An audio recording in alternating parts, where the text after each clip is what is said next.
We have one of the coolest things I think we've ever unboxed in the show. This is like an adult thing. We usually unbox like stupid, goofy toys. This is like a very grown-up collector's item. Jeanine was talking about falling in love with the Star Wars soundtrack. Obviously, the Star Wars soundtrack is one of the most iconic parts of it.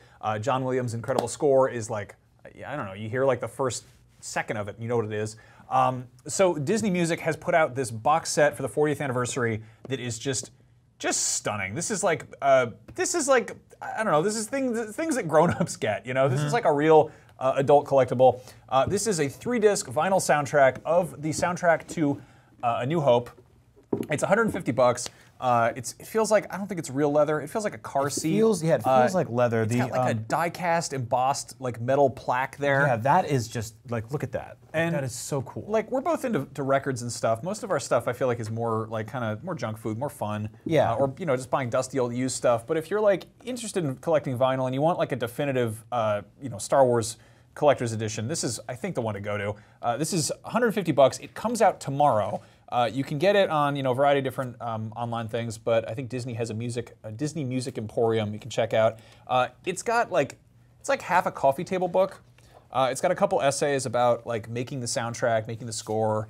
Has a bunch of photos of John Williams. Talking about. I would say like one of the things I lament the most about the death of physical media when it comes to albums specifically is liner notes. Like getting to actually sit down and read about the creation of songs and the inspiration behind them and stuff like that. You've heard these songs 1,000 times if you're anything like us, but maybe you don't really know how they came together or what the thought process was behind them, the inspiration and stuff like that. Yeah.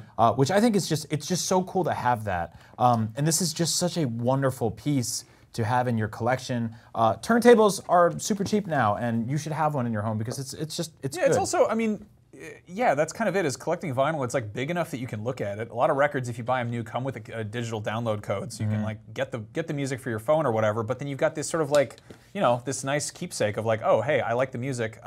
This has, the disc 1 and 2 are like the full soundtrack. Disc 3 is kind of the exciting part of this in terms of showing it off on video. So I figure we should probably get this out of here. It's not just a regular record. Yeah, the sleeves are everything is pretty special about it. First of all, it's written in Aurebesh, if you want that. That is, of course, the Star Wars language. And if you can read Aurebesh, I believe it says bonus disc. Now,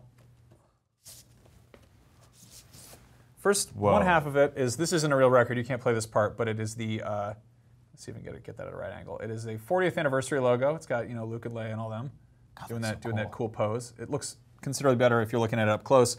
Now the really fun part. Let's see if we can actually get this. This is gonna be tricky to get this on video. I feel like should be pre-recording this. This is your record player. Let it rip. So can we see this on here? Can we get a good look at that? It has a holographic Death Star.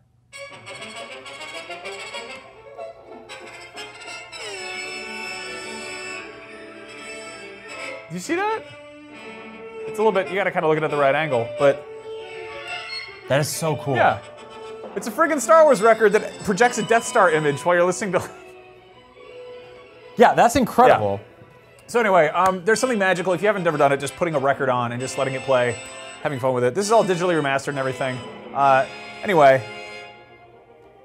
You wanna scratch with it a little bit? No, I don't want to scratch on this at all. This is way too nice to scratch on. I got junky 45s over here to scratch on. No, this is a phenomenal set. I had the old school Star Wars vinyl soundtrack. You and I were talking before the show. I also had you had the Empire Strikes Back cassette tape. I had the old school like CD collection that came with a tall booklet of liner notes. That is so cool, dude. Look at that. And if you actually like, how do you stop this thing? Jane, is that it? Yeah, you just take the needle off. There you go. So if you look at it, you can't actually really tell just looking at it. It just looks like sort of a regular record. But when it spins, it appears. I don't know. Yeah, like, dude, I don't know. Like, we grew up with Star Wars. I think that every now and then, good job. It's good to have things that are sort of tailored to, I don't know, a little bit more sophistication when it comes to fandom. You can get Star Wars socks at ThinkGeek for dirt cheap. You can get a BB-8 like waffle maker for $10 on GameStop.com. Or you could like really get something kind of special and timeless to me. I mean, vinyl's been around for a very long time. It's seeing a fascinating resurgence. This is cool. I know you can just get these songs on Spotify or whatever, but there's something special about a collection like this. It's a collectible.